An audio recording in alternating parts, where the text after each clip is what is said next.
Hi, it's Spoon Phillips at Maury's Music in Coaldale, Pennsylvania. I came out from New York City to check out this new Martin DSS-17. This is a dreadnought with slope shoulders. DSS. This slope shoulder dreadnought is in style 17. Martin's Modern 17 series is inspired by guitars that were made during the Great Depression and sold through mail-order catalogs like Sears and Roebuck and Montgomery Ward. They were made of very lightweight wood, typically mahogany or ash, and with a spruce soundboard, lightly braced, thin finish, very, very expressive, resonant guitars that eventually developed a great following and collectability in later years.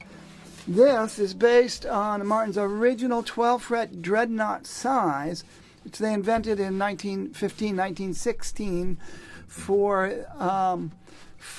the Hawaiian music craze, and it was supposed to be the bass guitar in Hawaiian music orchestras, and people would play them with a lap steel, that kind of thing.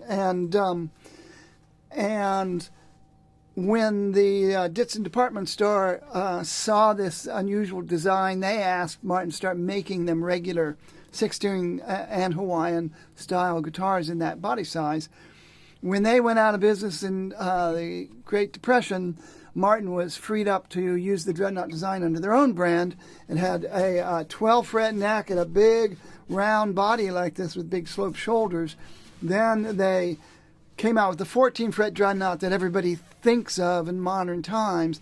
And these DSS guitars are a modern take on combining the two. So it's still a 14-fret neck, sloped shoulders.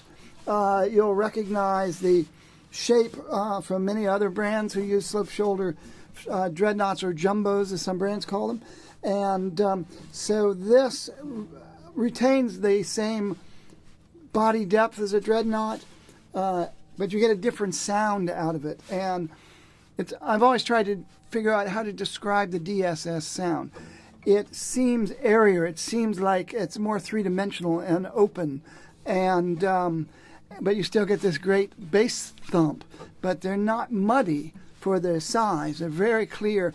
And what helps this particular model sound so clear is its mahogany back and sides with a solid sticker top, solid mahogany back and sides, and this very thin one-layer finish that's so thin that you can actually feel the wood grain. And on the neck, with the hand-rub finish on the neck, and on the top, you can actually feel the grain lines. That means that there isn't a lot constraining this guitar.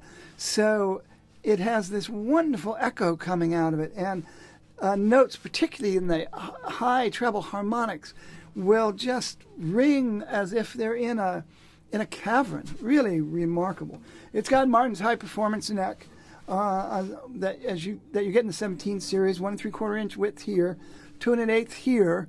So you get some room down here where you need it, but it's still slender up here.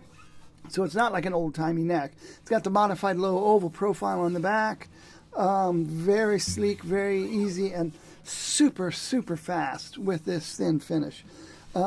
Fabulous 30s style sunburst, and white binding just around the top.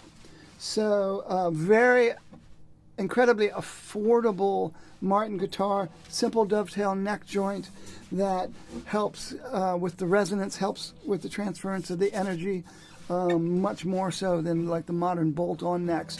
And there's not a lot of weight here either. So really resonant, really responsive, thin early 1930s style straight bridge. So super cool, rosewood fingerboard and bridge, all solid woods, 1930s style, white buttons. I mean, come on, what's not to love about this?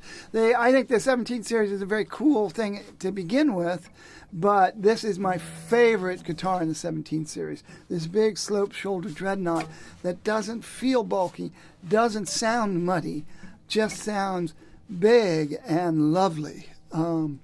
Just give a listen to this.